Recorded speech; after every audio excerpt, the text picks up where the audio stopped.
أعوذ بالله من الشيطان الرجيم.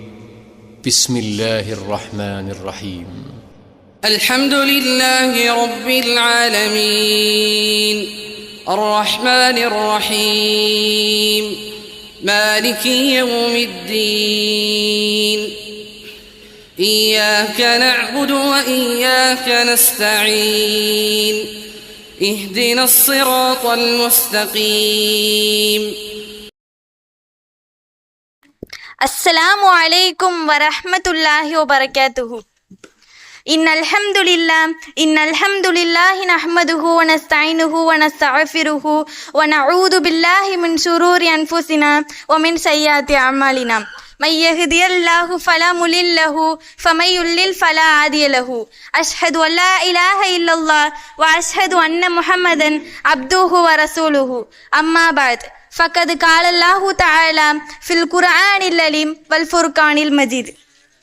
கண்ணியத்திற்குரியவர்களே, இன்று உலகம் முழுக்க கவலைகளாலும் பிரச்சனைகளாலும் வாழக்கூடிய மனிதர்களை நாம் பார்க்கிறோம். மன விரக்திகளாலும் வாழ்க்கையின் விரக்திகளாலும் பலர் வாழக்கூடிய வாழ்வை நாம் பார்க்கிறோம். குறிப்பாக வாலிப பெண்கள், ஆண்கள் இவர்கள் இந்த சூழ்நிலையை சந்திக்கிறார்கள். பெருமானார் ஸல்லல்லாஹு அலைஹி வஸல்லம் அவர்கள் கூறினார்கள், இறுதி சமூகம் இந்த செயலை சந்திக்கும் என்று கூறினார்கள். அல்லாஹ்வுடைய தூதர் ஸல்லல்லாஹு அலைஹி வஸல்லம் அவர்கள் கூறினார்கள், ஒரு மனிதன் மன்னரையை பார்த்து சொல்லுவான், நீங்கள் இருக்க வேண்டிய இடத்தில் நான் இருக்க வேண்டும் என்று சொல்வான். இது இறுதி சமூகம் மறுமை நாளுடைய அடையாளம் என்று பெருமானார் ஸல்லல்லாஹு அலைஹி வஸல்லம் அவர்கள் கூறினார்கள். மரணத்தை நினைத்து கவலைப்படுகிறார்கள், துன்பப்படுகிறார்கள். கவலைப்படுகிறார்கள், துன்பப்படுகிறார்கள். இதற்காக மருத்துவமனைகள் வந்துவிட்டது, மருத்துவர்கள் வந்துவிட்டார்கள். கவலைகளில் இருக்கிறீர்களா? சோதனைகளில் இருக்கிறீர்களா? உறவுகளின் பிரிவா? உங்களுக்கு நான் ஒரு மருந்தை சொல்கிறேன். நீங்கள் உங்களுடைய சோதனைகளில் நீங்கள் தனியாக இல்லை. உங்களுடைய இரட்சகன் உங்களோடு தான் இருக்கிறான். மீண்டும் சொல்கிறேன், உங்களுடைய சோதனைகளில் நீங்கள் தனியாக இல்லை. உங்களுடைய இரட்சகன் உங்களோடு தான் இருக்கிறான் என்பதை புரிந்து கொள்ளுங்கள். அல்லாஹ் குர்ஆனிலே மனிதர்களை படைக்கும் பொழுது வல நபுலுக்கும், நிச்சயமாக திண்ணமாக உங்களை நான் நிச்சயமாக திண்ணமாக பிரச்சனைகளை கொண்டுதான் சோதிப்பேன். பசியை கொண்டு சோதிப்பேன், பொருளை கொண்டு சோதிப்பேன், குழந்தைகளை கொண்டு சோதிப்பேன், உறவுகளின் பிரிவை கொண்டு சோதிப்பேன், உயிரிழப்புகளை கொண்டு உங்களை சோதிப்பேன் என்று அல்லாஹ் கூறுகிறான். இந்த உலகத்திலே ஒரு சமூகம் பிரச்சனை இல்லாமல் வாழக்கூடியது என்று சொன்னால் நபிமார்கள். ஆனால் அவர்கள்தான் இந்த உலகத்திலேயே அதிகம் பிரச்சனையை சந்தித்தவர்கள். இந்த உலகத்திலேயே அதிகமாக பிரச்சனையை சந்தித்தவர்கள் நபிமார்கள். அல்லாஹ் குர்ஆனிலே சொல்கிறான், நபிமார்கள் நாங்கள் பொய்ப்பிக்கப்பட்டோம் என்று நிராசை அடையும் போதுதான் அவர்களுக்கு நான் வெற்றியை கொடுப்பேன் என்று அல்லாஹ் குர்ஆனிலே கூறுகிறான்.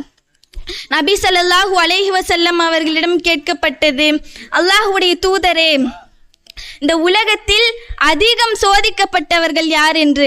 அல்லாஹ்வுடைய தூதர் ஸல்லல்லாஹு அலைஹி வஸல்லம் அவர்கள் கூறினார்கள், இந்த உலகத்திலே அதிகம் சோதிக்கப்பட்டவர்கள் நபிமார்கள். அதற்கு பிறகு யார் என்று கேட்டார்கள். அதற்கு பிறகு அவர்களை பின்தொடர்ந்து வந்தவர்கள் என்று கூறினார்கள். இந்த உலகத்திலே நாமும் நீங்கள் மட்டும் சோதிக்கப்படுவதல்ல, இந்த உலகத்தில் அனைவருமே சோதிக்கப்படுகிறார்கள். வலதுபுறம் இடதுபுறம் இருப்பவர்கள் அனைவருமே சோதிக்கப்படுகிறார்கள். இப்போ கொஞ்ச நாளா பலஸ்தீன்ல மக்கள் எல்லாம் பசியில் தவிக்கின்றார்கள், தாவத்தில் தவிக்கின்றார்கள். அவர்கள் உணவில்லாமல் மற்ற விலங்குகளின் கழிவை சாப்பிடுகிறார்கள், புற்களை சாப்பிடுகிறார்கள். தாகத்தால் தண்ணி இல்லாமல் கடல் நீரை குடிக்கிறார்கள். புரிந்து கொள்ள வேண்டும் சகோதரிகளே, அவர்கள் உறவுகளால் பிரிகின்றார்கள். ஒரு பெண்மணி கடை தெருவிற்கு போய்விட்டு திரும்பி வருவதற்குள்ள அவர்களுடைய குடும்பம் அங்கே மண்ணில் கிடக்கின்றது. அவர்கள் சந்திக்கும் சோதனையை விட நாம் படும் சோதனை எல்லாம் பெரியதா? புரிந்து கொள்ளுங்கள் சகோதரிகளே. உறவுகள் இல்லை, தாகத்தில் தவிக்கின்றார்கள், பசியில் தவிக்கின்றார்கள். புரிந்து கொள்ள வேண்டும் சகோதரிகளே. கவலைப்பட வேண்டாம். பசியால் தவிக்கின்றீர்களா? லா தஹ்சன் இன்னல்லாஹ் மஅனா. கவலையா? லா தஹ்சன் இன்னல்லாஹ் மஅனா. வறுமையா? லா தஹ்சன் இன்னல்லாஹ் மஅனா. கவலைப்படாதே உள்ளமே, நிச்சயமாக அல்லாஹ் உங்களுடன் இருக்கின்றான். நிச்சயமாக அல்லாஹ் உங்களுடன் இருக்கின்றான். புரிந்து கொள்ளுங்கள். ஒரு சஹாபி பள்ளியிலே உட்கார்ந்திருக்கிறார். நபிகள் நாயகம் ஸல்லல்லாஹு அலைஹி வஸல்லம் அவர்களை சந்திக்கிறார்கள். அபு உமாமா, இந்த தொழுகை இல்லாத நேரத்தில் ஏன் நீ பள்ளியில் உட்கார்ந்திருக்கிறாள் என்று கேட்டார்கள்.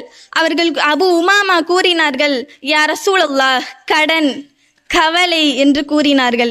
அல்லாஹுடைய தூதர் ஸல்லல்லாஹு அலைஹி வஸல்லம் அவர்கள் கூறினார்கள், அபு உமாமா, இந்த சொல்லை 5 நேர தொழுகையிலும் கூறுங்கள், எல்லா நேரத்திலும் கூறுங்கள் என்று அபு உமாமா என்று கூறினார்கள். اللهم إني أعوذ بك من الهم والحزن اللهم إني أعوذ بك من الهم والحزن والبخل من الدين والبخل وقهر الرجال. யா அல்லாஹ், கஷ்டத்திலிருந்தும் துன்பத்திலிருந்தும் கவலைகளிலிருந்தும் யா அல்லாஹ் என்னை காப்பாற்றுவாயாக. நான் இந்த உரையை முடிப்பதற்கு முன்னால் நான் ஒரு 10 வயது சிறுமியினுடைய கதையை சொல்கிறேன். இப்போ அவர்களுடைய தந்தை எகிப்து நாட்டில் வாழ்ந்து வராங்க.